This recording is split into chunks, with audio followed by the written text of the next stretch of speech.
Very good. चलिए सो हम फटाफट ये 10 क्वेश्चंस देखते हैं। जब तक अब तो अपने जो भी हमने अभी तक पढ़ा हुआ है उसके बेसिस पे क्वेश्चन है। पहला क्वेश्चन, नेम 2 नेचुरल इंडिकेटर्स। कौन कौन से होंगे नेचुरल इंडिकेटर चाइना हमारे रोज पास? Turmeric. Litmus, rose turmeric. Phenolphthalein, methyl orange. भाई साहब ये लिटमस। आपके नेचुरल नहीं है। अनियन। लिटमस आपका नेचुरल है। टर्मरिक और देन अनियन। मिथाइल टर्मरिक और ऑरेंज। अनियन। हाँ टर्मरिक अनियन बिल्कुल ठीक है। मिथाइल ऑरेंज किसने बोला था? और ये क्या नाम है इसका, फेनोल्फथलीन जिसने वही बोला। वो नेचुरल इंडिकेटर नहीं है, वो केमिकल इंडिकेटर है। ठीक है, तो फर्स्ट का आंसर में आप ओके लोग सर। Turmeric, China rose. बेटा सानवी आपकी आवाज नहीं आ रही है ढंग से, आज कुछ प्रॉब्लम है। कोई नहीं, अभी आप सुनो, अगर कोई प्रॉब्लम आती है आप चैट पे लिख देना। तो टर्मरिक, अनियन, चाइना रोज, ये आपके पास क्या आ जाएंगे? Natural indicator. Now second question is, name 2 indicator that are usually used in chemical laboratories to indicate acid and basic nature of solution. Litmus, phenolphthalein, methyl orange. Phenolphthalein and litmus, litmus paper. Phenolphthalein, litmus, आप कुछ भी लिख सकते हैं इसके अंदर। ठीक है, फिनोल्फथलीन लिख सकते हैं, मिथाइल ऑरेंज लिख सकते हैं, लिटमस लिख सकते हैं। You can write anyone. Universal indicator भी इसके अंदर आप लिख सकते हो। ठीक है, चलिए थर्ड क्वेश्चन पूछता है। क्या बेटा?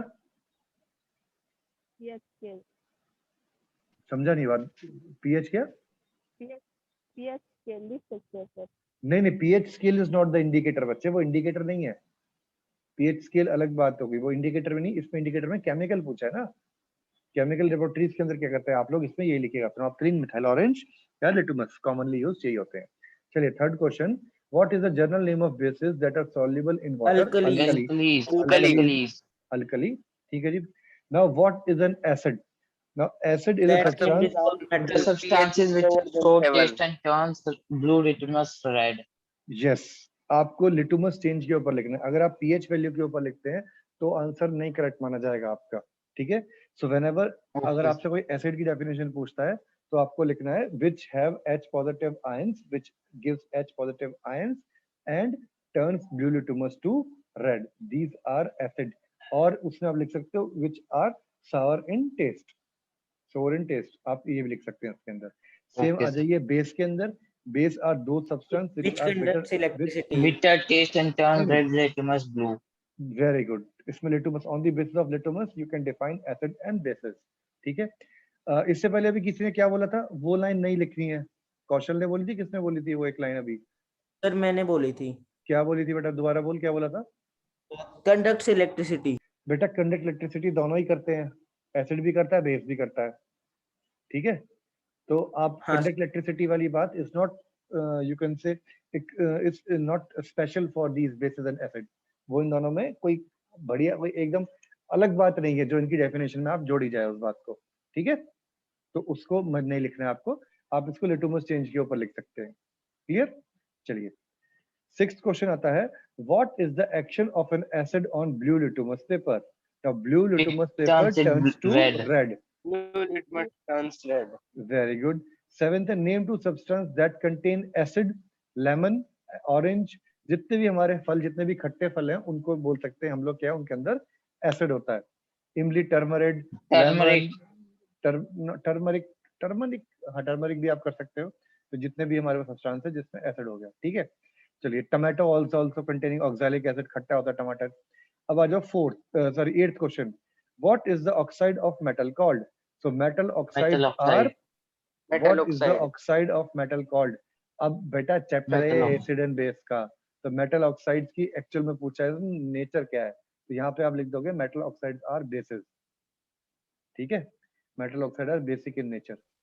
अब लिखो नाइन्थ क्वेश्चन क्या है, ऑल बेसिस अल्कलीज? क्या सारे के सारे बेस अल्कली होते हैं? No.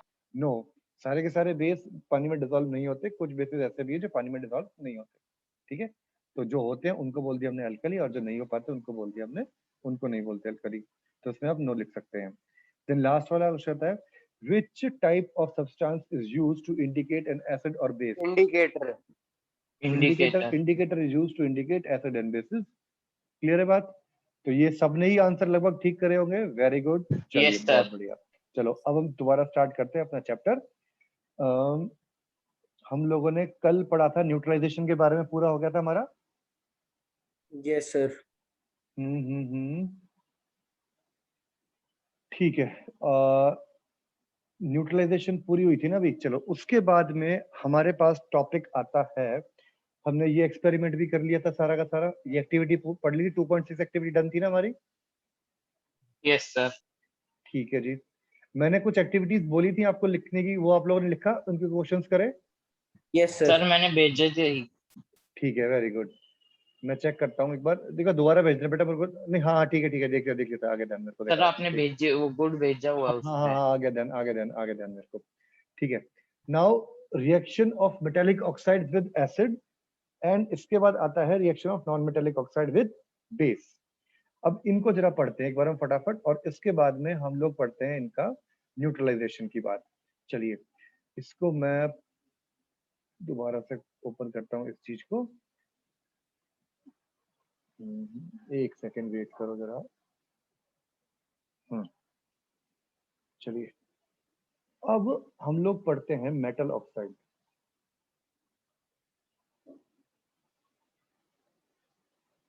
अब मेटल ऑक्साइड था, मैंने क्या करा, मेटल लिया, उसकी ऑक्सीजन के साथ में रिएक्शन करवा दी तो मेटल ऑक्साइड बन गया भाई।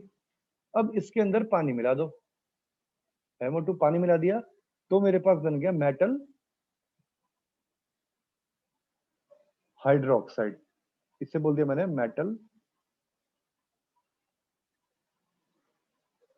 Hydro oxide. और जब मैंने इसको लिटमस डाल के टेस्ट किया, तो रेड लिटमस डाला मैंने, तो रेड लिटमस कन्वर्ट हो गया ब्लू के अंदर, तो इसका मतलब इसकी नेचर क्या निकली, बेसिक इन नेचर। और ये पीपीटी दिख रही है ना आप लोगों को? हाँ भाई मेरी आवाज आ रही है सबको, पीपीटी दिख रही है? Yes, sir. यस जी। सर। यस तो मैंने मेटल ऑक्साइड ली, मेटल लिया, उसकी ऑक्सीजन के साथ में रिएक्शन करवाई, सिंपली उसको जला दिया, जो मेरे पास पाउडर बचा, पाउडर को मैंने पानी में घोल दिया, पानी में घोल के मेरे पास क्या बन गया, मेटल हाइड्रोक्साइड बन गई। ठीक है जी। अब मेटल ऑक्साइड हाइड्रोक्साइड थी, मेटल हाइड्रोक्साइड को मैंने लिटमस पे लिया, रेड लिटमस लिया, वो ब्लू में कन्वर्ट हो गया। इस ब्लू में कन्वर्ट होते ही मुझे पता लग गया बेसिक इन नेचर है जी। ये बात क्लियर है आपको सबको, कोई दिक्कत इसके अंदर? अब No, ठीक है जी। sir. अब देखो जी, मेटल ऑक्साइड है, बेसिकली इसका मतलब क्या है, बेस हो गया ये। अगर मेटल ऑक्साइड को मैं एसिड के साथ में रिएक्शन करवाऊंगा तो क्या बन जाएगा, सॉल्ट प्लस पानी Salt बन गया। plus water.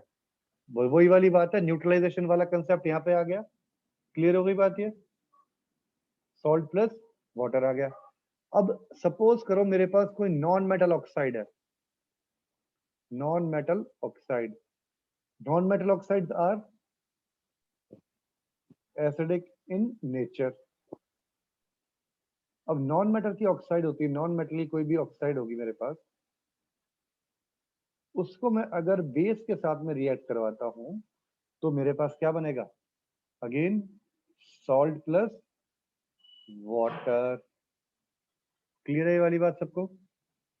So whenever metal oxide reacts with acid, they are going to produce salt and water, and whenever non-metal oxides are reacting with acid, they will, sorry, non-metal oxide react with base, they are going to form salt and water. Or you can say that in both the cases we have neutralization reaction. Is that point clear? Any doubt in this? Is that clear? Say yes or no. Yes sir. Yes, sir. चलिए जी, Yes. अब फटाफट देखते हैं NCERT क्या कहती है इसके लिए।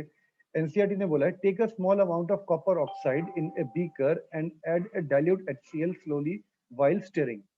तो मेटल कॉपर ऑक्साइड है, कॉपर ऑक्साइड और HCl इन दोनों की रिएक्शन करवाओगे तो क्या होगा, डबल डिस्प्लेसमेंट रिएक्शन हो जाएगी। कॉपर रिएक्ट कर जाएगा किससे, HCl के, तो CuCl2 बनेगा, कॉपर क्लोराइड प्लस वाटर। ये रिएक्शन लिख लेना, याद कर लेना इस रिएक्शन को। What will be the product when copper oxide reacts with acid? Now note the color of the solution. What has happened to the copper oxide? अब copper oxide किस कलर की होती है, copper oxide का colour याद है क्या होता है, ब्राउन। Black Brown. कलर की, ब्लैक ब्राउन नहीं होती, कॉपर ब्राउन होता है। Copper oxide is almost black in colour. Sir blackish brown होता है ना? ब्लैकिश ब्राउन तो बिल्कुल ही तुम ब्राउन नहीं मानेंगे, ब्लैक बोलेंगे उसे, ब्लैकिश ब्राउन कुछ नहीं, लगभग हाँ वो ठीक है। ऐसा सा दिखता है, बस उसको ब्लैक लिख देते हैं हम लोग। मोस्टली कॉपर ऑक्साइड को आप लोग ब्लैक बोलो, क्योंकि एनसीईआरटी ने ब्लैक बोला हुआ है। ठीक है, अब जब इसके अंदर मैंने क्या करा, HCl मिक्स करा, तो HCl मिक्स करने के बाद तो आपका ब्लू ग्रीन कलर का एक कंपाउंड सा बनेगा। वो एक्चुअल में ब्लू ग्रीन जैसा क्या, वो लगता ब्लू जैसा ही, डार्क ब्लू जैसा बन जाता है, डार्क ग्रीन डार्क ब्लू का मिक्सचर बनता है, बड़ा गंदा सा कलर बनता है। हाँ, उसको अगर आप पानी में डालोगे ना उस मिक्सचर को, देन आप जब आपके लैब में करोगे अगर ये काम, तो उसको सिंक में जैसे डालोगे, पानी डालोगे, तब आपको इसके अंदर ग्रीनिश कलर दिखाई देगा। ये ब्लू ग्रीन कलर कुछ कुछ ऐसा मान लो जैसे मोरपंखी का सा कलर होता है ना, मोरपंख के अंदर जो कलर होता है उस जैसा सा कलर Yes, निकल sir. के आता है कुछ कुछ, ब्लू ग्रीन वाला। सो ये जो कलर चेंज है, ये इस चीज का बहुत इंपॉर्टेंट पॉइंट है। क्वेश्चन क्या आएगा, a black colour compound X is mixed with HCl, what will form and what will be the color change, और observe the what will be the observation। Simple ऐसे ऐसे आ जाएगा।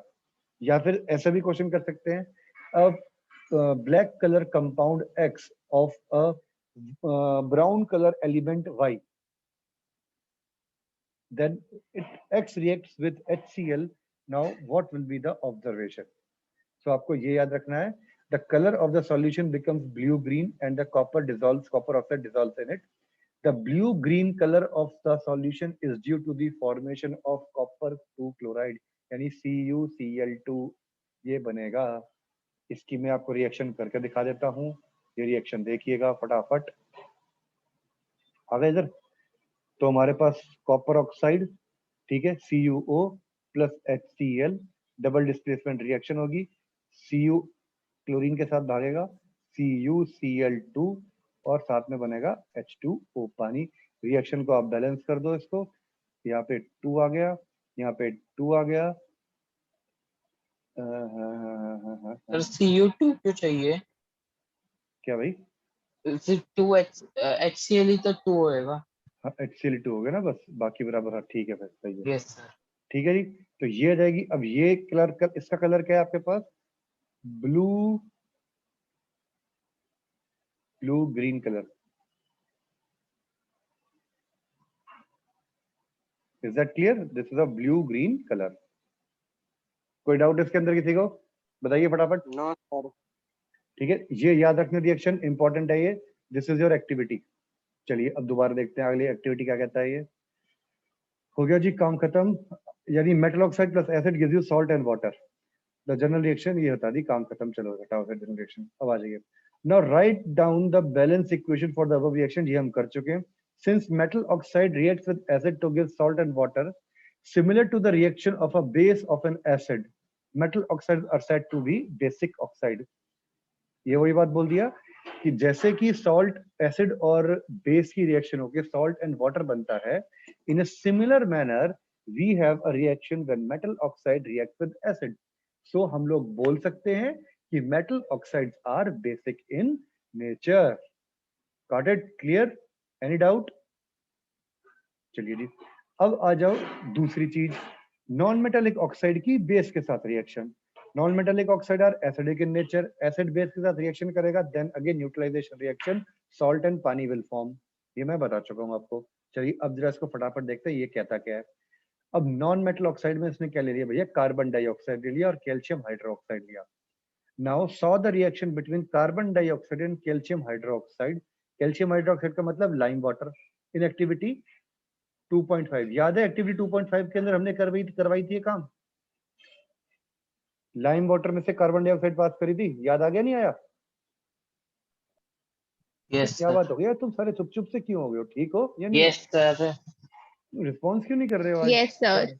अच्छा ठीक है, जरा ये देखो, CO2 plus CaOH whole twice, ये हमने किया था। नाउ CaOH होल ट्वाइस, ये क्या चीज है? ये मेटल हाइड्रोक्साइड है, ठीक है, यानी ये बेस है। और CO2 क्या है? Carbon is a non metal, non metal की क्या है? Oxide. So non metal oxide is reacting with a base, so non metal oxide are acidic in nature. तो ये दोनों रिएक्शन करेगा, तो CaCO3 अगेन क्या बना मेरे पास, CaCO3 एंड पानी, that is salt and water. Is that clear? ये बात समझ में आ Yes, गई sir. सबको? तो रिपीट कर दो सर। CaOH होल ट्वाइस मेरे पास बेस था कैल्शियम हाइड्रोक्साइड, और ये CO2 क्या है मेरे पास? Non metal oxide. Carbon is a non metal, oxygen के साथ में रिएक्शन करा तो नॉन मेटल ऑक्साइड बन गई CO2। So now CO2 is reacting with a base, so it will form calcium carbonate, CaCO3, calcium carbonate and water बन गया. और ये क्या है मेरे पास, salt plus water. ये वही रिएक्शन होगी, न्यूट्रलाइजेशन रिएक्शन, जैसे कि हमने अभी पढ़ रहे थे. So calcium hydroxide, which is a base, reacts with calcium oxide to produce salt and water. Since again this reaction is similar to the reaction of acid and base, so we can conclude that non-metallic oxides are acidic in nature. Is that clear? Any doubt? No, sir. चलिए जी, अब फटाफट ये तीनों question देखते हैं क्या कहते हैं. First question is, why should curd and sour substances not to be kept in brass and copper vessel. इसी का एक दूसरा क्वेश्चन, घर में सबके घर में अचार रखा हुआ है. कोई ऐसा घर तो होगा जिसके घर में अचार नहीं, जैसे तुमने कोई अचार, सबके घर में अचार होगा इस टाइम पे, आम का अचार या नींबू का अचार, सबके घर में अचार है. तुम लोग जो घर में जो अचार होते हैं कौन से बर्तन में रखते हो, बताओ जरा मुझे. कोई लोहे के बर्तन में रखता है घर में कोई, कांच भी. या तो कांच में रखते हैं, मिट्टी के उसमें बर्तन में रखते हैं, डेगचून के जो बर्तन, वो डेगचून नहीं, मिट्टी का जो आता है एक अलग से जार, उनमें रखते हैं. बर्नी. हाँ, बर्नी जो उसे बोलते हैं, उसमें रखते हैं. कभी भी किसी के घर में Yes, देखा है sir. किसी ने, मम्मी ने कभी की लोहे के बर्तन में अचार रख रखा हो? No, sir. क्यों नो सर. क्यों नहीं रखते? बिकॉज अचार के अंदर क्या है, एसिड और लोहा. एसिड एंड लोहा will react and it will decompose your अचार. ठीक है. इन अ सिमिलर मैनर होता क्या, अब होगा क्या एक्चुअली, या कभी एक बार ध्यान रखना, जैसे हम लोग कभी बॉटल्स में रखते हैं ना, कांच की बोतल है, बट उसके ऊपर का जो वो होता है, क्या नाम है, ढक्कन है, वो कई बार लोहे का होता है किसी किसी बॉटल में. तो देखना, अगर वो कांच की बोतल का ढक्कन लोहे का होगा, तो वो धीरे से सारा का सारा जो लोहा ना खराब होने स्टार्ट हो जाएगा, अगर अचार आपने काफी लंबे टाइम तक रखा हुआ है. जैसे आम का अचार है या फिर नींबू का अचार है, कई बार 2-2 3-3 साल तक रख लेते हैं, खराब नहीं होते अचार जल्दी से. तो उसकी जो ढक्कन है ना, वो ढक्कन खराब होना स्टार्ट हो जाता है. खास तौर से मिर्च के अचार में, जो लाल मिर्च का अचार डालते हैं ना कई बार, वो अचार काफी काफी सालों तक चलते हैं. तो उस अचार में, वो तेल वाले अचार में, वो कई बार खराब हो जाता है. तो ये बात चेक कर सकते हो अगर तुम किसी के घर पे पुराने अचार की बोतल पड़ी हो और जिस अचार की बोतल में लोहे का हो. अब क्वेश्चन पूछता है, why should curd and sour substances not to be kept in brass and copper vessel. Now curd and sour substances contain acid which reacts with brass or copper and form salt and water, which will which will be poisonous if we eat them. So that's why we cannot put curd and sour substances in brass and copper vessels. Answer number 1 clear हो गया सबको? कोई doubt इसके अंदर? No sir. चलिए जी, अब आ जाओ नंबर 2 क्वेश्चन क्या कहता है, which gas is usually liberated when an acid reacts with metal. कौन सी गैस थी? Illustrate with an Hydrogen. Example. Hydrogen gas, very good. Now illustrate with an example. Example दे दो भाई. Zinc plus HCl gives you ZnCl2 plus H2 gas बाहर निकलती है. आपको सबको पता है, ये एग्जांपल हम लोग कर चुके हैं. Now how will you test the presence of this gas? By taking a burned matchstick near to it, it will Pop just sound. extinguish with a pop-up sound. तो pop-up sound वाला यहाँ पे आप लिख देंगे टेस्ट पूरा का पूरा, then you will get that particular detect presence of this gas. Clear है? अब third question, a metal compound A reacts with dilute HCl to produce effervescence. अब effervescence produce हो रहा है तो इसका मतलब कोई ना कोई गैस निकल रही है. अब गैस निकल रही है HCl में से. अब HCl में से गैस निकल कौन सी सकती है? हाइड्रोजन. ठीक है. अब हाइड्रोजन निकल रही है तो metal plus acid gives you hydrogen. So the gas evolve extinguishes a burning candle. पर अब ध्यान रखो, हमने सोचा था ये चीज. अब ये कहता है जो gas evolve extinguishes a burning candle. Now write a balance equation. अब वो गैस कौन सी हो सकती है ये बताओ जरा, जिसने उस कैंडल को बुझा दिया. क्या वो हाइड्रोजन होगी या वो कार्बन डाइऑक्साइड होगी? Carbon dioxide. Carbon dioxide. Hydrogen नहीं हो सकती, तो इसलिए वो कार्बन डाइऑक्साइड की. तो इसका मतलब वो जो मेटल कंपाउंड ए है वो क्या होगा? वो किसी ना किसी का कार्बोनेट होगा. So that whenever any metal carbonate or metal hydrogen carbonate, when they react with acid, they form carbon dioxide gas. ये बात समझ में आ गई आपको? तो कंपाउंड ए क्या होगा? किसी न किसी मेटल का कार्बोनेट होगा. Now write a balanced equation for the reaction if one of the compound formed is calcium chloride. तो कैल्शियम क्लोराइड बना दिया इसने एक कंपाउंड, ठीक है। जरा इस क्वेश्चन को देखते हैं यहाँ पे हम। अब इसने बोला one of the compound is calcium chloride और यहाँ पे मेरे पास HCl प्लस जो भी बनेगा छोड़ो। अब यहाँ पे मैं कौन सा कंपाउंड लूं, प्लस CO2 आएगी यहाँ पे, CO2 गैस, ठीक है। CO2 गैस इवॉल्व हुई थी, आपने देखा ही था। अब यहाँ पे यानी मेरे को क्या लेना पड़ेगा, CaCO3 CO3 कैल्शियम कार्बोनेट ले लूंगा, चलेगा? समझ में आ गई बात? yes sir ठीक है, क्लियर। सो कैल्शियम जो कंपाउंड X था वो क्या था मेरे पास, कैल्शियम कार्बोनेट था। कैल्शियम कार्बोनेट या कैल्शियम हाइड्रोजन कार्बोनेट में से कोई भी एक कंपाउंड आप ले सकते हो। कोई डाउट इसके अंदर? क्लियर है ये वाली बात? अब कर लोगे तीनों Yes, क्वेश्चन? चलो जी, अब आता है what do these acid and basis have common. इनका सबसे बढ़िया चीज है, इनमें कॉमन चीज होती है conductivity. Both can conduct electricity in the form of ions. Whenever acid or base mixed with water, they dissociate into their ions, and these ions are responsible for the conduction of electricity. इसका सबसे बढ़िया हमने कैसे करा, हमने क्या करा, एक डाइल्यूट HCl का सॉल्यूशन बनाया, एक कॉर्क रखी, उस पर 2 कीले टप चिपकाई और यहाँ से एक वायर लगा दी बैटरी, और अब मैंने क्या कर दिया, बल्ब। इसके अंदर पहले डाला मैंने एसिड का सॉल्यूशन, बल्ब जल गया, इसका मतलब इलेक्ट्रिसिटी कंडक्ट हो गई। फिर मैंने इसके अंदर डाला बेस का सॉल्यूशन, अगेन बल्ब जल गया, इसका मतलब इलेक्ट्रिसिटी चल गई, ठीक है। Now repeat this experiment with glucose and alcohol. मैंने ग्लूकोज डाला और मैंने अल्कोहल डाला, तो क्या होगा, the bulb will not glow because glucose and alcohol are not going to disintegrate, they remain same, they are not going to pass electricity. Is that clear? The bulb will start glowing in case of acid, but you will observe that glucose and alcohol solution does not conduct electricity. The glowing of bulb indicates that the current is flowing and the electric current is carried through the solution by ions. ये बात समझ में आ गई आपको? Is that clear? अब question आता है why glucose and alcohol solution does not conduct electricity. Now question लिख लीजिए फटाफट, why glucose and alcohol solution, why glucose and alcohol solution does not conduct electricity. Answer क्या होगा इसका, why they are not going to conduct electricity? जल्दी बताओ, Because जल्दी they से are बोलो। acidic in Because nature. they do not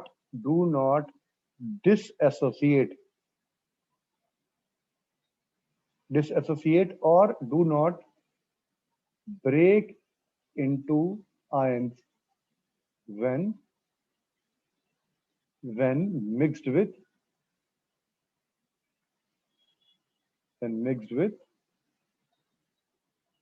water. Clear?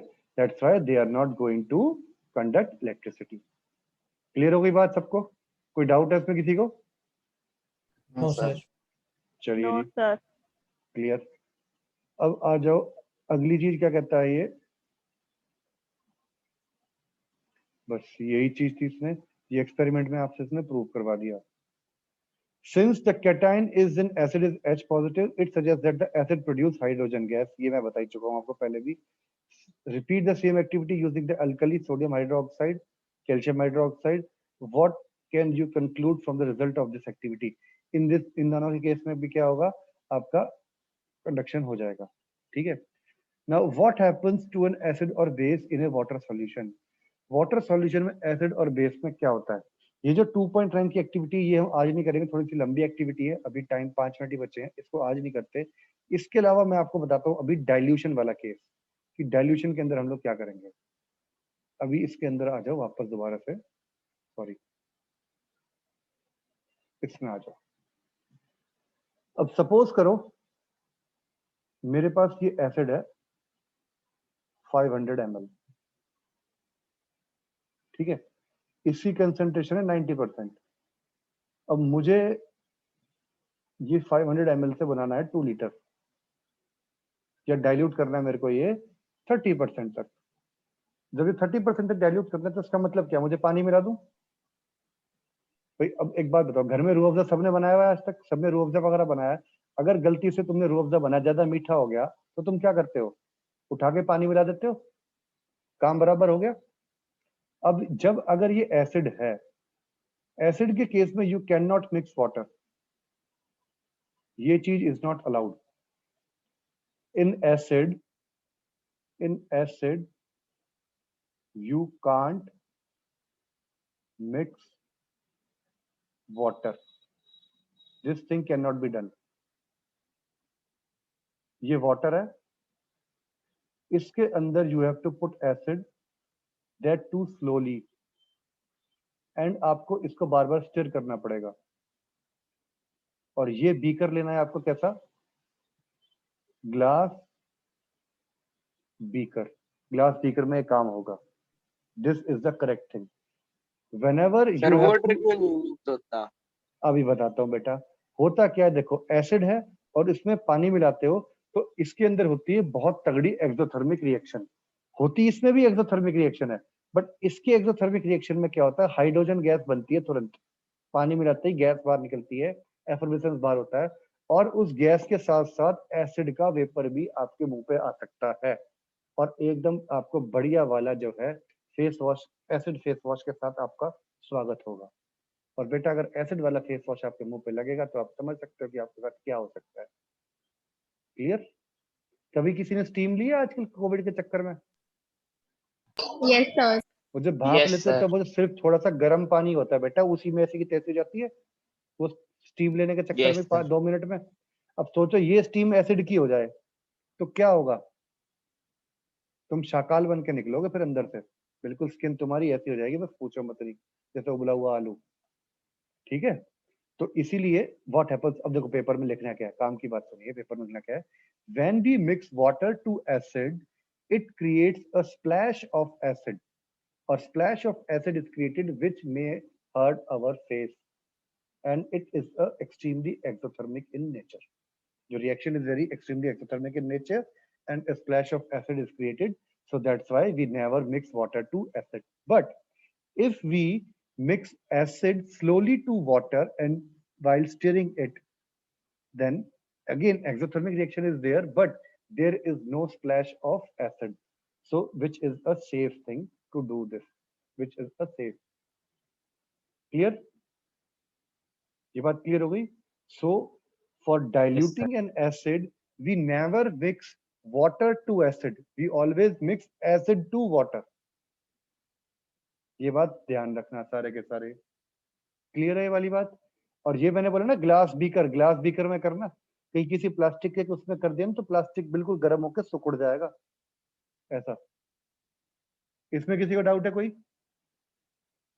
No, sir. Dilution sir. Part के अंदर में No, एसिड sir. सॉल्यूट होना चाहिए ना? हाँ बेटा एसिड सॉल्युबल होना चाहिए, तभी तो डिसॉल्व कर रहे हो, डाइल्यूट कर रहे हो। अगर वो सॉल्युबल ही नहीं होगा तो क्या होगा, फिर नहीं हो सकता कुछ। ठीक है, सर और- सॉल्यूट होना चाहिए एसिड और वाटर सॉल्यूट। क्या क्या क्या? एसिड सॉल्यूट होना चाहिए और वाटर सॉल्वेंट। हाँ जी, बिल्कुल यही बात बोली जाएगी। ठीक है, क्लियर? कोई डाउट इसमें किसी को? No, sir. चलिए, तो आज हम लोगों ने क्या क्या पढ़ा? हम लोगों ने डाइल्यूशन ऑफ एसिड पढ़ा, हम लोगों ने मेटल की रिएक्शन पढ़ी किसके साथ में, एसिड के साथ, मेटल रिएक्शन एसिड के साथ, बेस की रिएक्शन हमने पढ़ी नॉन मेटेलिक ऑक्साइड के साथ में, और देन उसके बाद हमने एक चीज क्या पढ़ी, और conduction of electricity, that is the common thing between acid and base. तो आज हम लोगों ने 4 चीजें ये कंप्लीट करा है। तो यहीं तक के नोट्स आप लोग करिए, टाइम अब आपका अप हो रहा है, और इसको अच्छे से पढ़ाई करिए। मिलते हैं फिर नेक्स्ट लेक्चर में। ये मैं लेक्चर अभी फटाफट आपकी वीडियो भी अपलोड कर दूंगा। क्लियर? कोई डाउट है किसी को इसके अंदर? No, no sir. सर। चलिए तो फिर कल मिलते हैं, कुछ क्वेश्चंस भेजूंगा आज मैं, वो क्वेश्चंस Bye, करिएगा sir. आप लोग। Bye bye, take Bye, care, stay sir. Safe, stay at home, घर पे ही रहिए, बच के रहिए, खुश रहिए। चलिए बाय बाय, टेक केयर। अगर किसी को कोई क्वेश्चन है तो आप लोग मेरे को व्हाट्सएप पे भेज सकते हैं। फाइन। सानवी, आपकी आवाज नहीं आ रही, व्हाट्सएप पे मैसेज कर देना मेरे को जो भी बात है।